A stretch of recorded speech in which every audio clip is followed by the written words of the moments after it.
para você que nos acompanha aqui pela TV Comunitária, pelas plataformas digitais do Sindicato dos Bancários de Brasília e pelo portal e redes sociais da CUT Brasília. Está no ar mais um programa TV Bancários. E vamos para o pensamento do dia. Nossas dúvidas são traidoras e nos fazem perder o que, com frequência, poderíamos ganhar por simples medo de arriscar. William Shakespeare. E para começar o programa de hoje, vamos assistir o quadro Dias de Luta, com um breve VT sobre a primeira greve da qual se tem notícia no Brasil, ocorrida em 8 de janeiro de 1858. 8 de janeiro de 1858. No Rio, acontece a primeira greve da qual se tem notícia no Brasil. Param os tipógrafos dos jornais Correio Mercantil, Jornal do Rio de Janeiro e Jornal Comércio. 8 de janeiro de 1858. E no programa de hoje estamos recebendo Rodrigo Brito, o presidente da Central Única dos Trabalhadores de Brasília. Seja bem-vindo, Rodrigo, tudo bem? Tudo bem, Janaína, muito obrigado pelo convite. E é sempre uma satisfação estar aqui, no programa da nossa entidade, na TV Comunitária, podendo dialogar com os nossos sindicalizados e com toda a classe trabalhadora.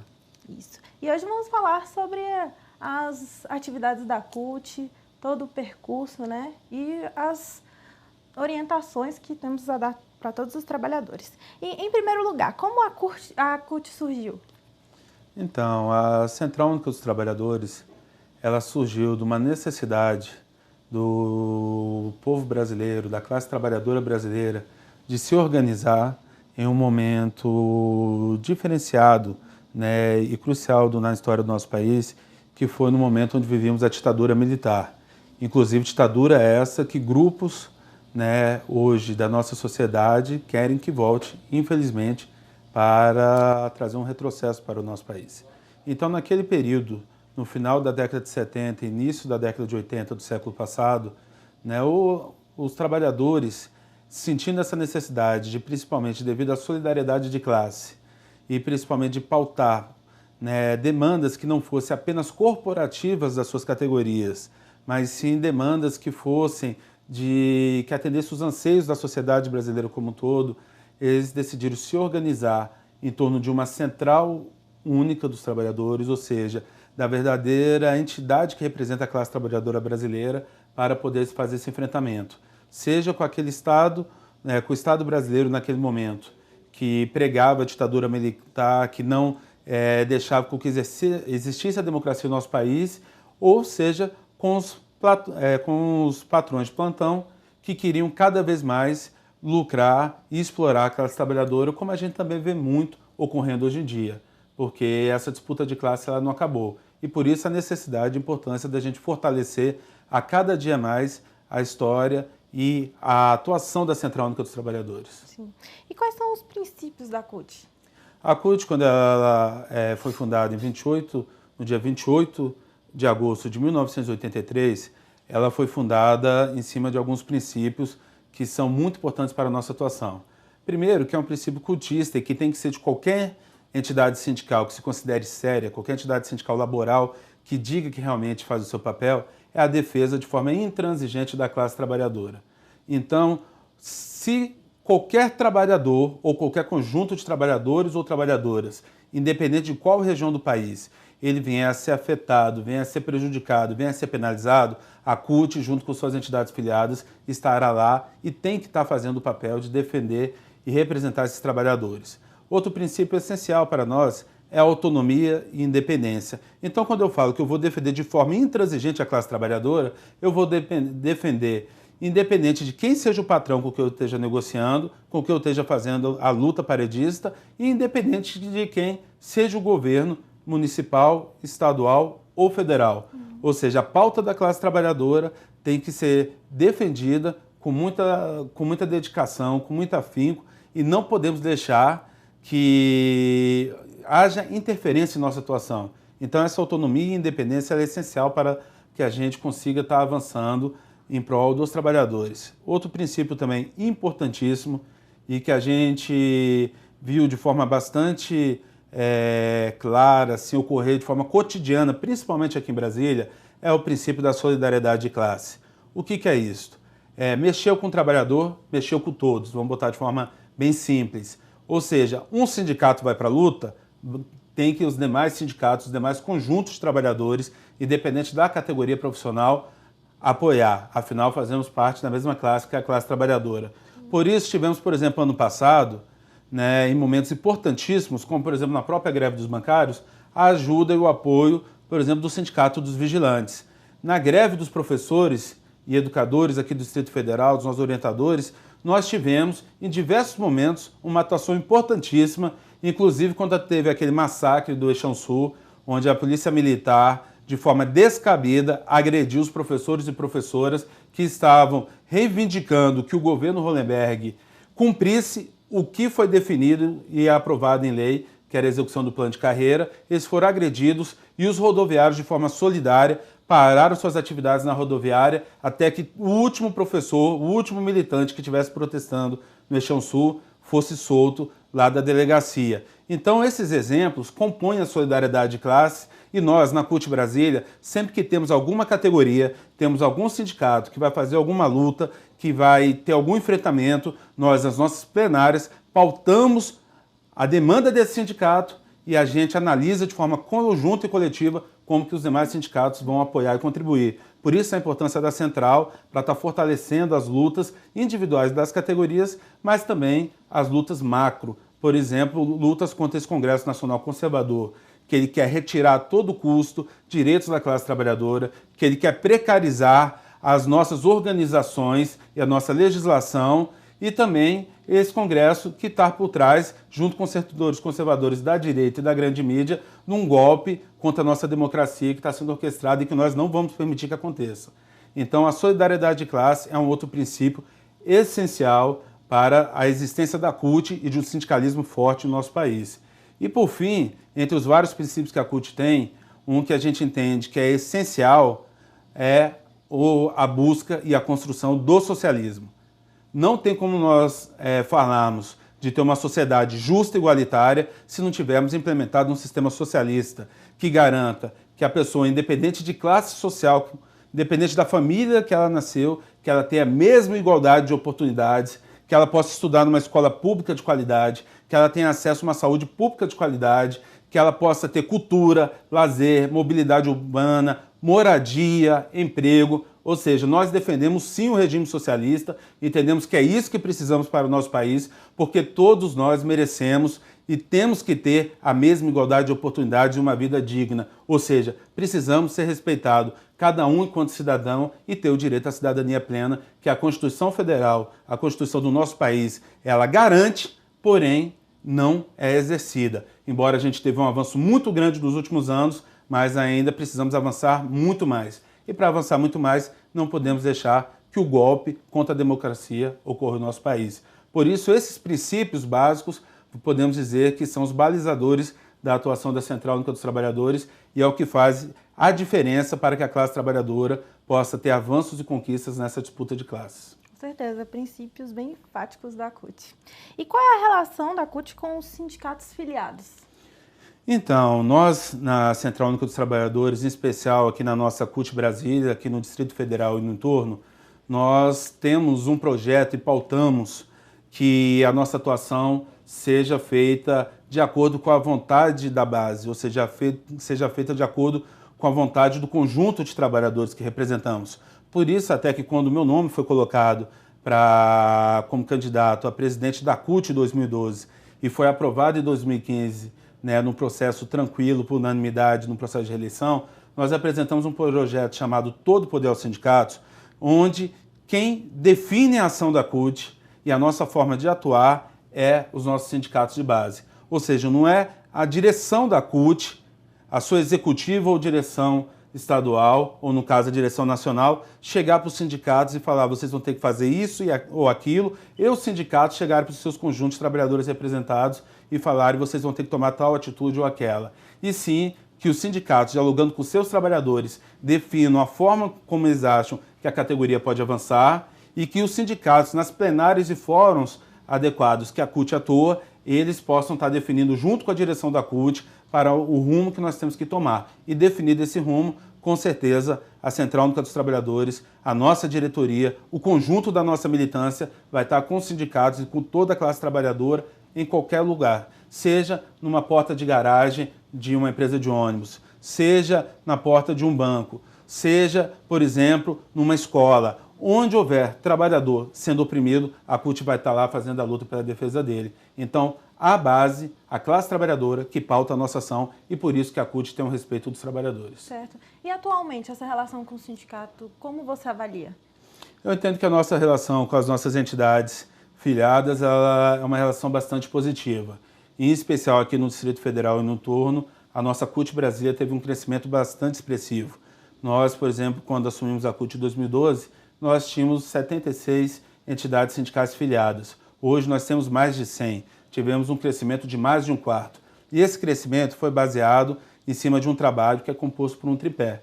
Um tripé onde a gente está valorizando e potencializando a comunicação da Central Única dos Trabalhadores, onde estamos potencializando, e é uma necessidade nossa, fortalecer a formação, ou seja, não tem como a gente fazer a luta de classes sem qualificar o conjunto dos trabalhadores. É necessário que, além deles fazerem a luta do movimento paredista com a gente dê condições que o trabalhador forme o seu senso crítico e seja realmente dono do seu nariz, seja realmente dono do seu futuro. E ele construa o seu futuro junto com a gente. E o mais essencial é o trabalho de base. Não tem como a gente falar em movimento sindical se o dirigente sindical não estiver lá na base, dialogando com os trabalhadores e fazendo esse contato e essa relação, onde o trabalhador dá para o dirigente sindical uma noção do que está acontecendo no local de trabalho e o dirigente sindical passa as informações para que o trabalhador também possa estar se organizando para os enfrentamentos que ocorrerão.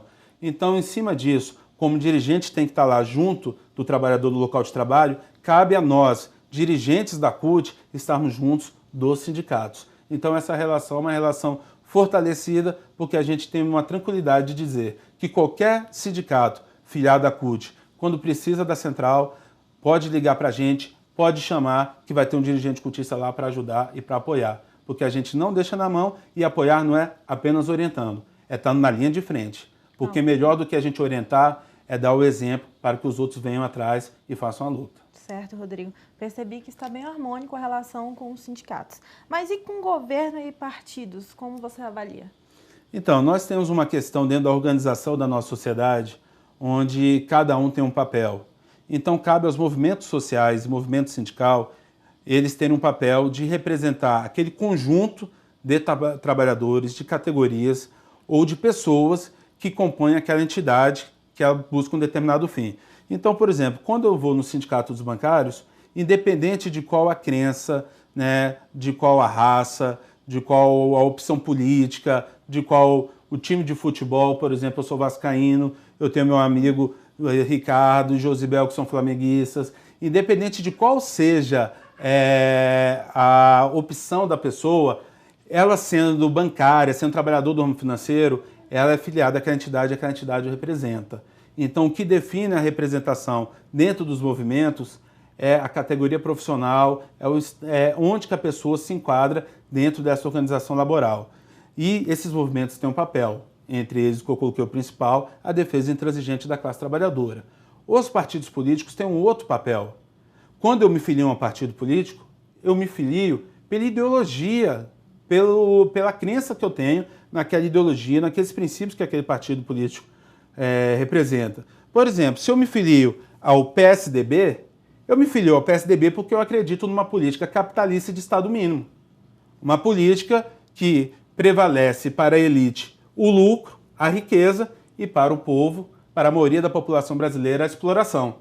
Se eu me filio, por exemplo, ao Partido dos Trabalhadores, né, e outros partidos de esquerda, é porque eu acredito numa política coletiva, socialista. Uma política que garante a igualdade de oportunidades para todos e para todas. Uma política que garante melhorias coletivas para a população e não uma política de Estado mínimo. Então, quando a gente filia um partido, é por conta da ideologia do partido. E cabe a gente fazer o debate para que esse partido possa apresentar programas e pautas e propostas para que essa ideologia seja implementada. Senão, esse partido também não vai estar fazendo seu papel. E no caso dos governos, seja âmbito federal, estadual ou municipal, a gente tem que saber separar dos partidos e dos movimentos para que não possa interferir, mas tendo uma avaliação crítica de, no momento certo das disputas, de quais propostas apresentadas para aqueles que querem fazer a gestão do governo que melhor serão adequadas e que representam a classe trabalhadora. Então, quando eu estou indo lá para governar, eu sou eleito em cima de um programa composto pelo meu partido e pelos partidos que compõem a minha chapa. Agora, eu tenho que ter a clareza que na hora que eu estou exercendo essa gestão, que ela tem que ser feita para todo o povo que eu represento. Ou seja, por exemplo, o governador Hollenberg foi eleito aqui no Distrito Federal, então ele não pode estar fazendo uma gestão apenas para quem mora no Plano Piloto, para quem mora no Lago Sul, para quem mora no Lago Norte. Ele tem que olhar o Distrito Federal como um todo e fazer um governo para quem mora na Ceilândia, para quem mora em Samambaia, para quem mora no Gama, para quem mora em Planaltina e para quem mora em todo o entorno do Distrito Federal. Ele não pode fazer um governo apenas para um grupamento, por mais que ele tenha tido um apoio maior de determinado grupamento ou outro. Da mesma forma no governo federal ou da mesma forma em governos municipais. Então, para que a gente não tenha confusão ao longo das gestões nas diversas esferas, nós temos que ter essa independência, essa autonomia e saber separar muito bem os papéis. Qual o papel dos sindicatos e dos movimentos sociais, qual o papel dos partidos políticos e qual o papel dos governos. Se a gente não souber separar e misturar, não vai dar certo. Agora, se a gente souber separar, com certeza temos condições de avançar acerca das nossas pautas. Sim. Eu acredito que todo mundo que está nos assistindo entendeu melhor a sua explicação. E apesar da CUT ter tantos pontos positivos, por que a grande mídia busca criminalizar a central? Então, nós temos uma criminalização que é feita pela grande mídia, em especial podemos dizer pela Rede Globo. Que, por exemplo, se a CUT quiser colocar uma veiculação na Rede Globo, como tentou colocar no passado, denunciando o descaso que estava tendo com a educação pública e com os servidores públicos do Distrito Federal, a Rede Globo não aceita porque é a CUT. Agora a Rede Globo é capaz de falar da CUT quando é com o intuito de criminalizar e para tentar rotular os trabalhadores que lutam pelos seus direitos como baderneiros, como vagabundos e outros. Então, você tem uma grande mídia em nosso país, né, principalmente a Rede Globo, que ela tem lado nessa disputa de classe. E não é ao lado da classe trabalhadora. Não é ao lado da maioria da população brasileira. Afinal, é só ver que a Rede Globo foi uma das principais defensoras da ditadura militar. Então, a Rede Globo, como a grande mídia como um todo, ela tem um lado, e é ao lado da elite. Ela serve a essa elite. Por exemplo, nós bancários, nós já tivemos problemas aí, eu posso falar com muita tranquilidade. Quando a gente tentava denunciar desmandos, descasos, demissões, né? Por exemplo, de um eventual Bradesco, de um eventual Itaú, que demitia trabalhador, que explorava trabalhador ou que travava mesas de negociações, a gente não conseguia colocar na Globo porque ela limitava, ela não tinha coragem de veicular o que a gente queria divulgar. Por quê? Quem são os principais patrocinadores dela? Quem são as pessoas que pagam fortunas para colocar comerciais nela? Que pagam fortunas para patrocinar, por exemplo, o Jornal Nacional, para vir dizer mentiras para a população. Então, a Globo ela não atua como forma democrática, e eu estou falando muito na Globo porque ela representa a grande mídia brasileira. Ela não atua de forma democrática, ela tem lado, e ela tem lado desses que colocam dinheiro nela. E também, obviamente, porque ela tem o pezinho dentro dessas várias outras organizações, porque o patrão se organiza e está dentro de toda a estrutura que gera riqueza, que gera lucro no nosso país. Então a grande mídia ela acaba, pelo fato de ter lado e por querer cada vez também mais ganhar às custas da população brasileira, da nossa sociedade, da classe trabalhadora, ela acaba sendo tendenciosa e ela acaba criminalizando quem a questiona e quem representa os trabalhadores. Então para ela é incômodo divulgar a verdade, divulgar que, por exemplo, a CUT foi às ruas defender o servidor público. A CUT foi às ruas apoiar a categoria bancária. A CUT foi às ruas apoiar os rodoviários. A CUT foi às ruas pedir e exigir que a gente tenha um transporte público de qualidade. Ela não vai divulgar isso, porque não é do interesse dela. Até porque quem financia a Globo quer que tenha escola particular. Quem financia a Globo não tem interesse que tenha um sistema de saúde pública, o SUS, de qualidade. Ele quer que você pague pelo plano de saúde. Quem financia a Globo, ele não quer que você tenha um transporte público de qualidade, porque ele tem o interesse em lucrar de outra forma. Ou seja, o direito à cidadania plena não é de interesse da grande mídia, porque ela defende a iniciativa privada e quer lucrar com isso. Então, é todo um esquema montado para que um grupo pequeno continue gerindo a riqueza do nosso país em detrimento da grande população. Então, por isso a criminalização da CUT, por isso a criminalização dos movimentos que fazem a luta e por isso que temos que ter a democratização da mídia para não permitir que poucos manipulem a informação que é levada para a maioria do povo brasileiro.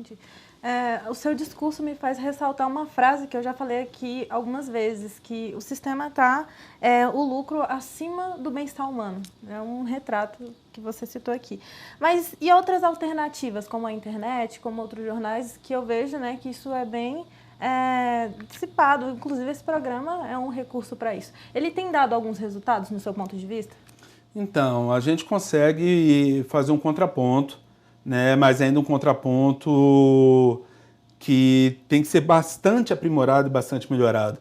Você tem iniciativas bastante positivas, entre elas a nossa própria TV comunitária, entre elas esse programa que nós da TV Bancários, jornais como o Jornal da Classe Trabalhadora, que a CUT divulga constantemente na rodoviária, né? Outros materiais que estão sendo veiculados, só que ainda nós estamos muito longe de conseguir chegar a um ponto que a gente consiga realmente democratizar as nossas comunicações. Precisamos avançar muito e precisamos também que o governo federal tenha coragem para avançar nessa pauta. Infelizmente, parece que é um setor que há uma resistência ou dificuldade para mexer. Então, é necessário que pontos como esse da democratização da mídia sejam colocados como ordem do dia para que a gente consiga avançar e não ter a grande mídia fazendo esse papel de hoje, que é estimular e potencializar um golpe de Estado no Brasil. Isso mesmo. Muito obrigada, Rodrigo. Vamos conferir agora um breve resumo semanal seguido de um intervalo e voltamos já já.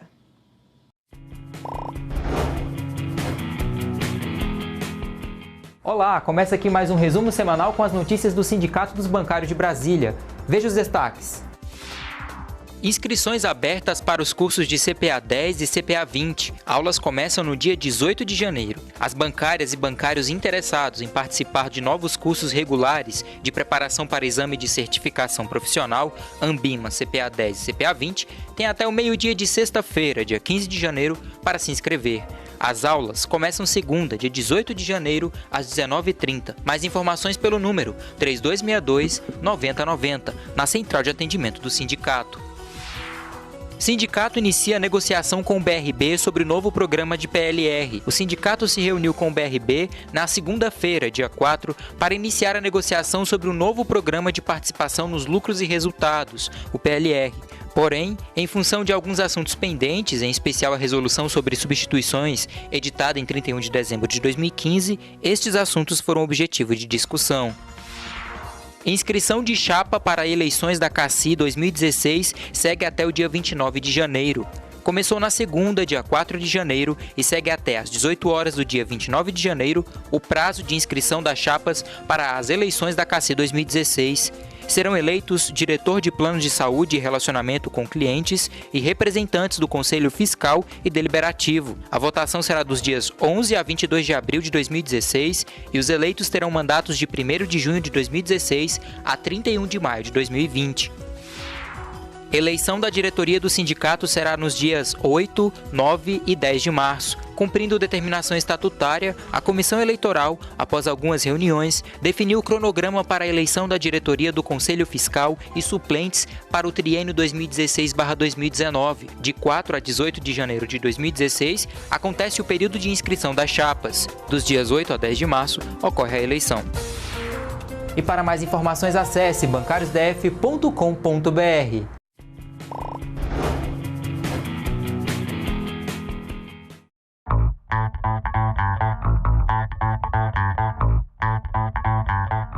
Além do programa TV Bancários, que é transmitido ao vivo todas as sextas-feiras, às 14h30 na TV Comunitária, você também pode assistir às reprises do nosso programa. Confira os dias: domingo, às 16h30, segunda, às 13 horas, Terça, às 23 horas.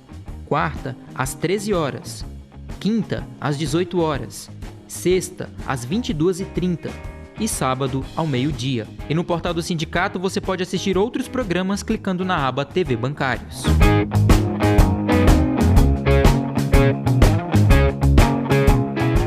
Com o objetivo de melhorar a comunicação com as mais de 30 mil bancárias e bancários do DF, o sindicato lança um aplicativo para smartphone nas plataformas Android e iOS. Gratuito, o aplicativo já está disponível e disponibiliza ferramentas importantes como notícias em tempo real, entrevistas, vídeos, notificações e enquetes.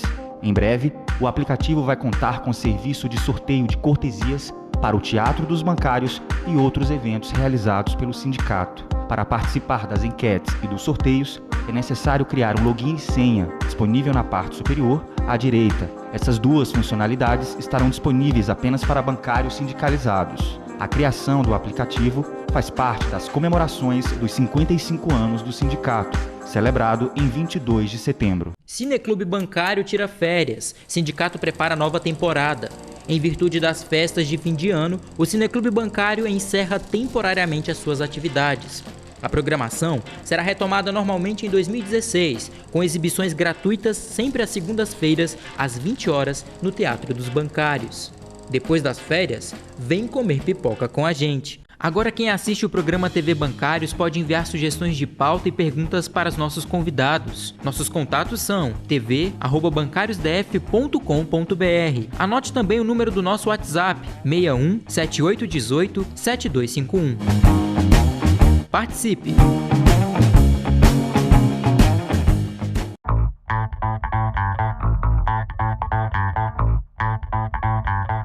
Estamos de volta com o programa TV Bancários.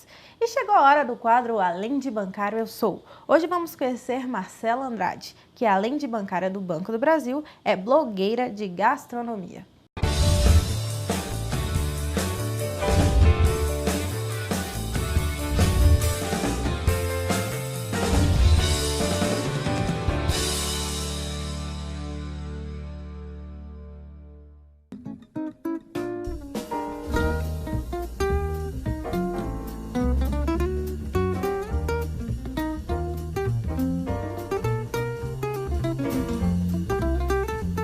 Eu tinha por volta de 13, 14 anos. Agora, o motivo acho que é porque eu gosto de comer.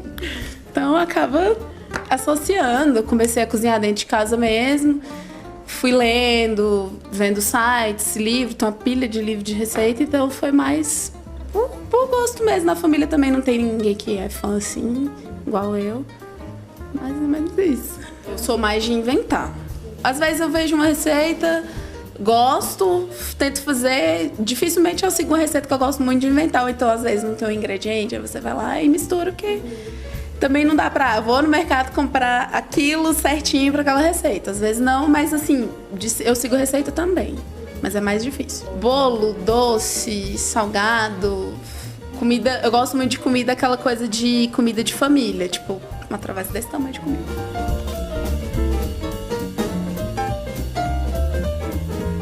Todo dia eu cozinho. Todos os dias, assim, difícil um dia que eu saio, aí eu não faço, mas todo dia eu cozinho, até porque eu não sou muito, assim, de gostar de comer na rua dia a dia, meu marido também não, então a gente aderiu à modinha da marmita. Mas todo dia eu cozinho, um dia que eu tô cansada, eu chego em casa, eu quero cozinhar. Cansa, mas é aquele cansaço prazeroso, né? Aquele cansaço que você fala, pelo amor de Deus, acaba logo, né? Aquele cansaço que você faz com gosto.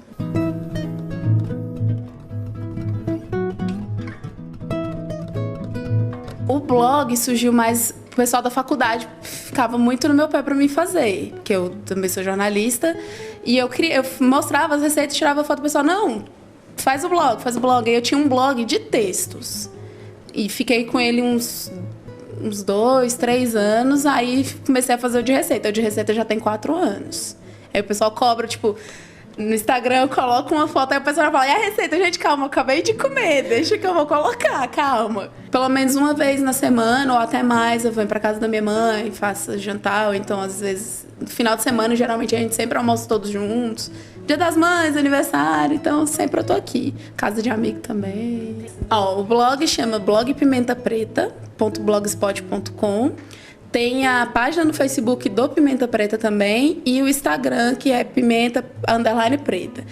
Então, no blog eu compartilho toda a minha rotina na cozinha, às vezes alguma coisa mais pessoal, mas assim, 99% de foto é de comida, então às vezes o pessoal fica bravo. Eu compartilho a receita, a rotina que eu tenho na cozinha, coloco as receitas, de vez em quando eu faço sorteios também com coisas voltadas para cozinha.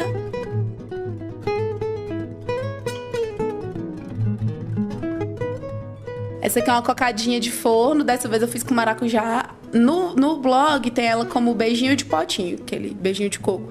Essa aqui eu vou colocar ainda.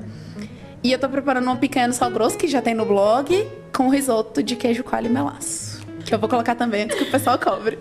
E um pudim de abóbora com coco que vocês já comeram também, que eu vou postar.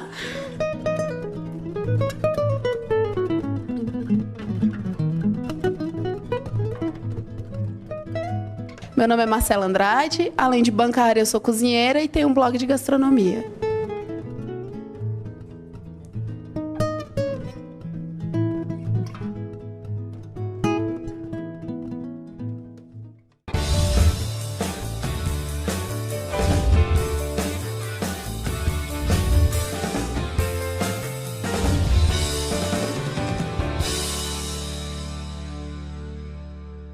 Muito bom o trabalho, Marcela. E eu quero dar um parabéns para o nosso intérprete, Michel, que dá a acessibilidade para todos que assistem o programa.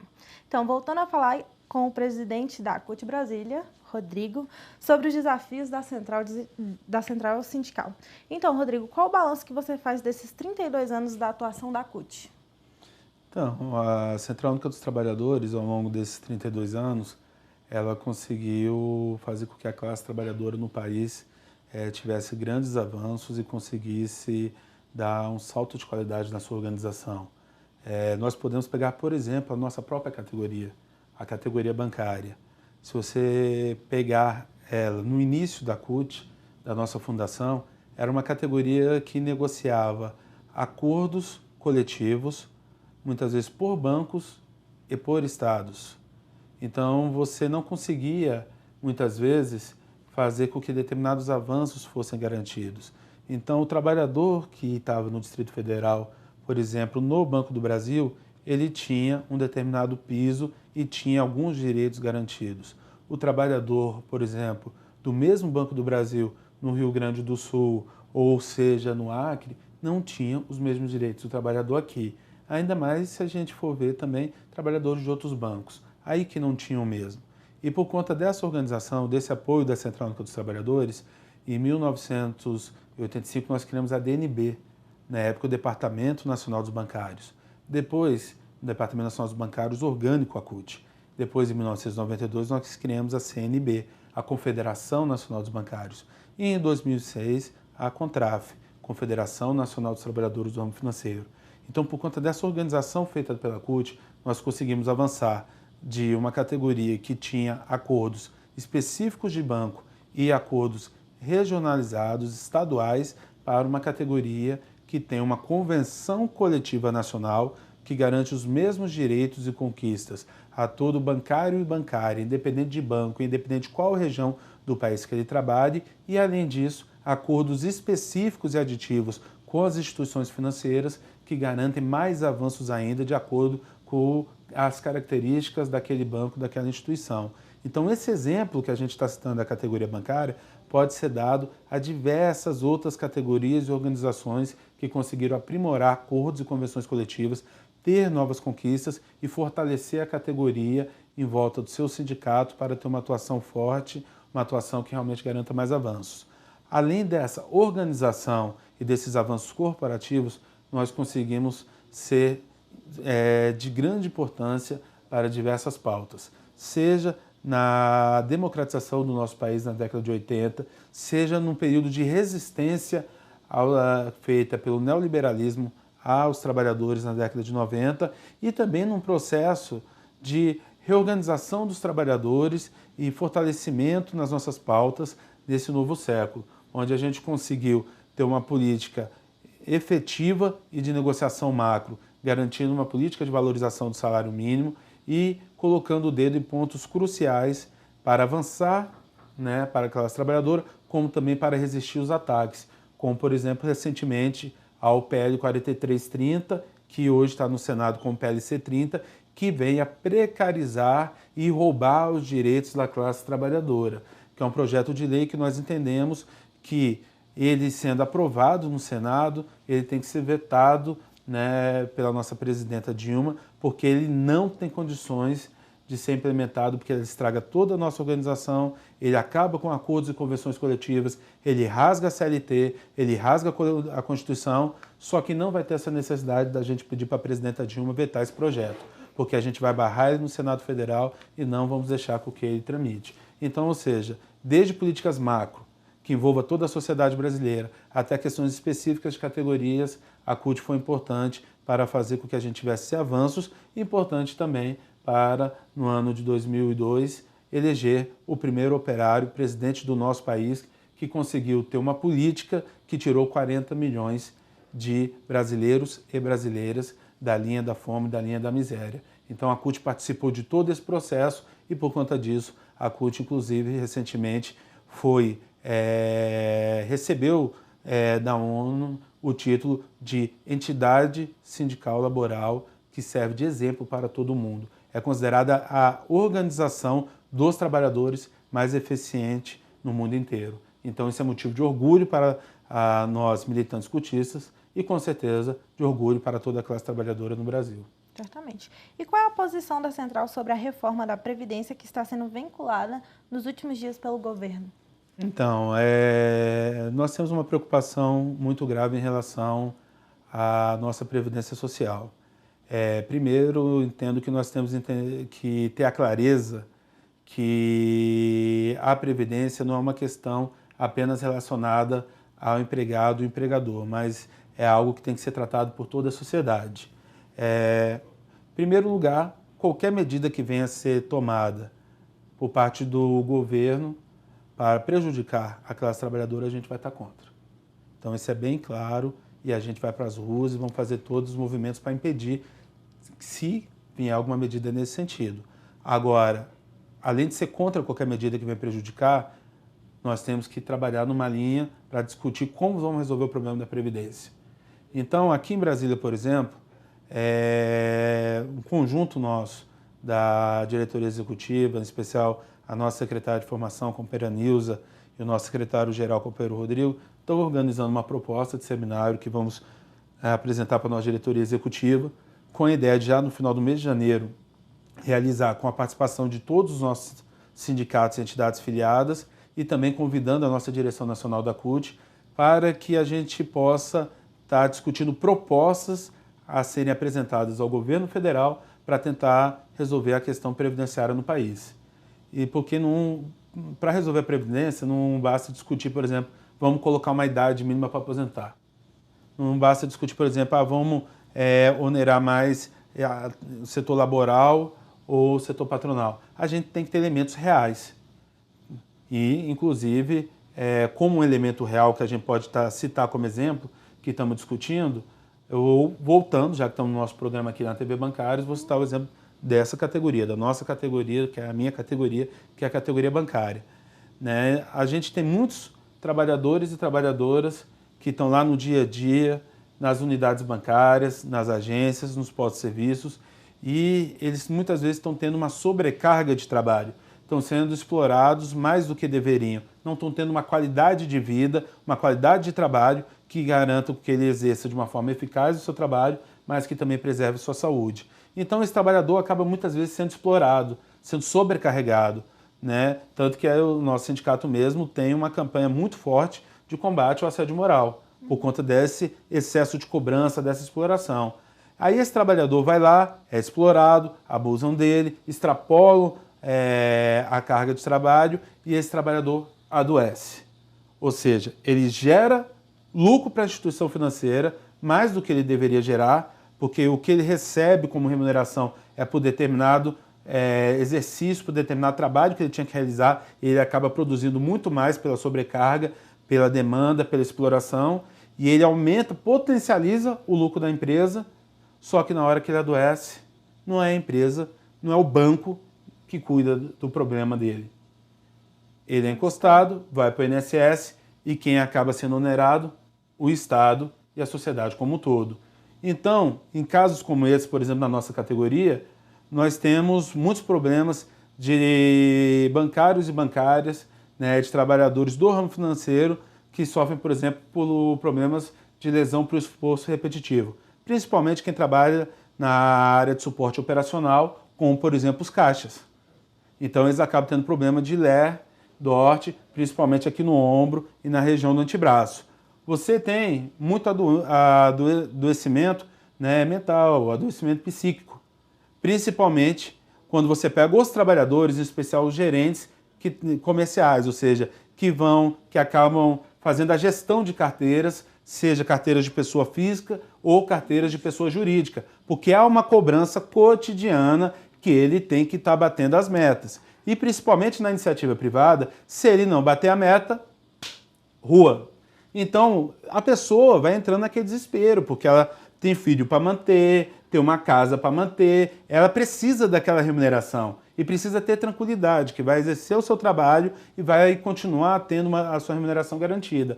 Então, esses trabalhadores, esses gerentes comerciais, esses gerentes medianos, e inclusive até os gerentes de administração, né, os gerentes de agência, mas em especial eles acabam tendo um adoecimento maior, né, um adoecimento que leva ele à depressão, que leva ele ao estresse. Então, você pegando, por exemplo, esse conjunto de trabalhadores bancários, eles sofrem por problemas, né, de saúde, ocasionados pelo trabalho realizado, pela falta de organização das instituições financeiras, no quesito de preservar o trabalhador, mas que é muito eficiente para explorar o trabalhador e para aumentar o seu lucro, e na hora que esse trabalhador fica doente, encostado para o INSS e o Estado, a sociedade, que tem que pagar. Então, uma das propostas, por exemplo, é que a gente tendo esse CID, tendo essa questão que comprova que o adoecimento é gerado em determinadas categorias, em determinados setores, fruto da omissão da instituição financeira ou do setor patronal que não cuidou e deu condições do seu trabalhador, por exemplo, exercer sua atividade laboral de forma adequada, correta e com qualidade de trabalho e qualidade de vida, que essas instituições, que eles acabem tendo também uma responsabilidade sobre isso e contribuindo mais para a nossa Previdência. Né? Se a gente for pegar o tanto que onera a nossa Previdência, esses trabalhadores que estão afastados, são números que ultrapassam bilhões. Então, propostas como essa têm que ser pensadas para que a gente consiga fazer uma injeção de recursos da Previdência, mas pegando daqueles que tanto lucram, explorando os trabalhadores, que, na verdade, são quem precisam de uma Previdência saudável para garantir os nossos benefícios. Então, esse debate a CUT vai estar fazendo agora no final de janeiro, para que a gente possa apresentar propostas realmente concretas e que sejam positivas para a classe trabalhadora e que façam contraponto a qualquer proposta que venha do governo federal que não seja de interesse nosso, de interesse da classe trabalhadora. Então, assim, precisamos resolver a Previdência, como resolver diversas questões do nosso país, mas temos que resolver sem prejudicar o trabalhador, porque em momentos de tranquilidade, sabem lucrar em cima da classe trabalhadora. Então, por que em momentos mais difíceis que o trabalhador tem que ser onerado, o trabalhador que tem que pagar, vamos botar assim, a conta? Então, quem tanto que lucrou nos momentos bons, que pague pelas dificuldades nos momentos ruins. Sim, nada mais justo, Rodrigo. E você tem mais alguma consideração para fazer sobre a CUT nesses últimos 32 anos de atuação? A consideração que eu poderia dizer é que a Central, neste ano, no próximo período, vai continuar e vai fortalecer o papel que ela teve, que foi primordial e essencial na sua fundação, que é a luta pela democracia. Quando a CUT foi fundada em 1983, ela teve uma atuação fortíssima pelo fim da ditadura militar em nosso país e pela implementação da democracia, de fato, né, em nosso país. Então, nesse momento, após 30 anos, hoje, né, com 32 anos de existência, a CUT tem que retomar essa bandeira de luta que foi uma das principais bandeiras da sua fundação. Então, nós não aceitaremos retrocesso no nosso país. Nós não aceitaremos que a democracia, que custou tão caro para a população brasileira, que ela seja tirada da gente, que ela seja roubada de nós. Então, a Central Única dos Trabalhadores e, com certeza, a classe trabalhadora como um todo vai estar nas ruas para dizer não a qualquer tipo de golpe e para dizer sim à democracia. E, além disso, o que a gente gostaria de fortalecer aqui, de potencializar, é que a gente vai estar sempre atuando de acordo com os nossos princípios, junto com os nossos sindicatos e defendendo de forma intransigente a classe trabalhadora. E dialogando e convidando principalmente a nossa juventude para vir conhecer a história da CUT, para conhecer e participar dos seus sindicatos, para que ela possa ser protagonista nessa luta que a gente tem pela frente. Afinal, nós, CUT, temos 32 anos de história, mas queremos construir mais 32 anos de lutas, conquistas e grandes vitórias para a classe trabalhadora. E precisamos desses jovens que estão nos assistindo para que eles venham para a luta coletiva, porque o individualismo não vai levar a nada. É a partir da luta coletiva, realmente do bem-estar social, que a gente vai conseguir avançar. Então precisamos do apoio de cada um e de cada uma para fortalecer a CUT e para melhorar o nosso país em busca do socialismo que tanto acreditamos. Sim, muito bem, Rodrigo. E aí, juventude, vamos participar. Chegou a hora do quadro Pelas Ruas. Hoje vamos conhecer a história do vendedor ambulante Arnaldo Alves, que atua na W3 Sul.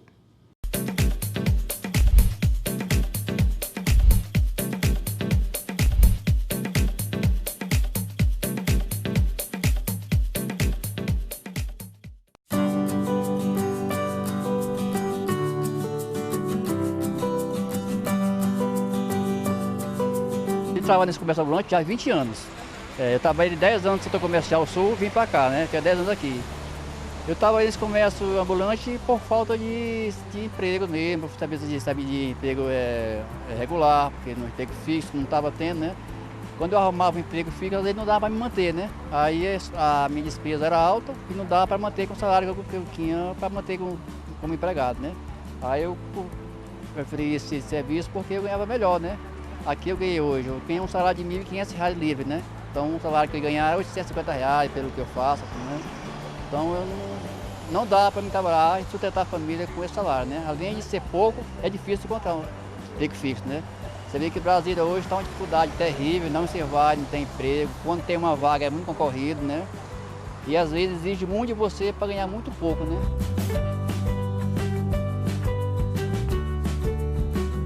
Eu tenho uma esposa e 2 filhos. Tenho uma filha com 22 anos e um filho com 13 anos. A minha casa não paga aluguel, a casa é minha mesmo, né? Eu tenho o carro que eu carrego aqui, as coisas é meu também, consegui esse trabalho, tudo isso, ajudando. Não tenho vergonha nenhuma de trabalhar aqui e falo para todo mundo trabalhar aqui. Não tenho vergonha nenhuma, tenho muito orgulho de trabalhar aqui. Aqui eu tenho uma faixa de 200 itens de variedade, né? Tem muitas coisas, tem diversidade de controle para TV, controle para Skype, para DVD, acessório para celular, carregador de pilha, capa, fone, tudo aqui tem variedade. A eletrônica tem quase tudo, né?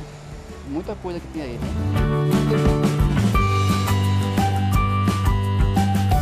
Às vezes eu compro em São Paulo e às vezes eu compro aqui mesmo, né? Eu vou à excursão, eu pego em São Paulo, né? A maioria eu pego aqui mesmo, porque tem fornecedor que vem entregar aqui para mim, né? O preço de São Paulo. A diferença de 5% mais ou menos, mas o preço é quase a mesma coisa, né?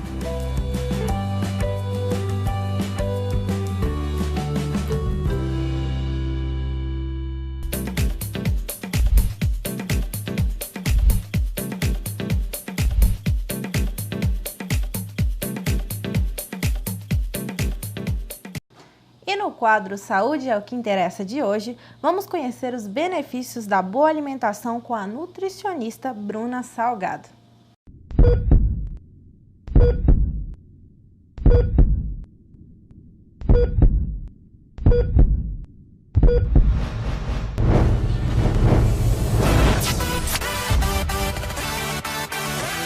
Todo mundo sabe que a rotina bancária é bem corrida e é bem agitada. São metas para cumprir, clientes para atender e muitas vezes a boa alimentação é deixada de lado. Por isso, hoje no quadro Saúde é o que interessa, nós vamos dar dicas da boa alimentação em uma clínica de nutrição.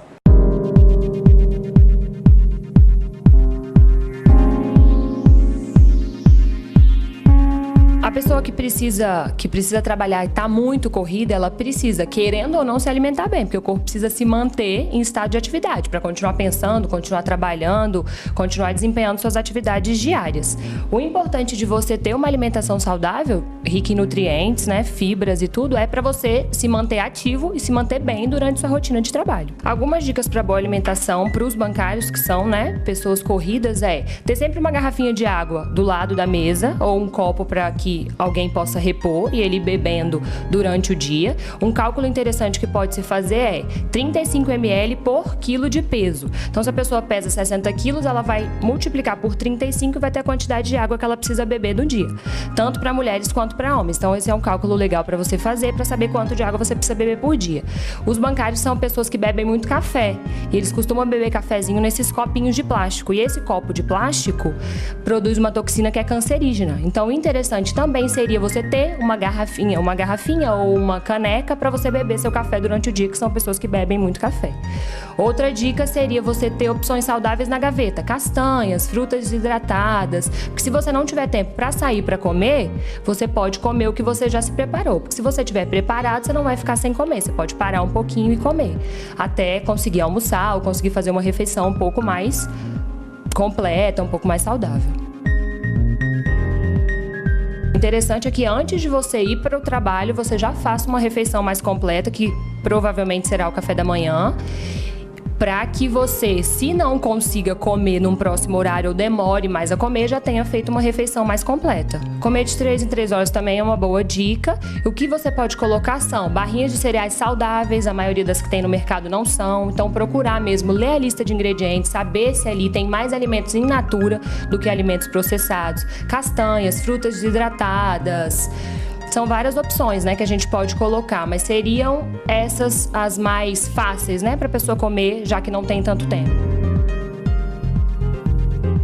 A prática de exercício físico é uma ótima, né? Para quem passa a maior parte do tempo sentado, sem gastar energia, é importante que essa pessoa gaste energia em outros momentos para que ela não ganhe peso, esteja mais disposta no momento do trabalho, esteja mais saudável e tudo isso.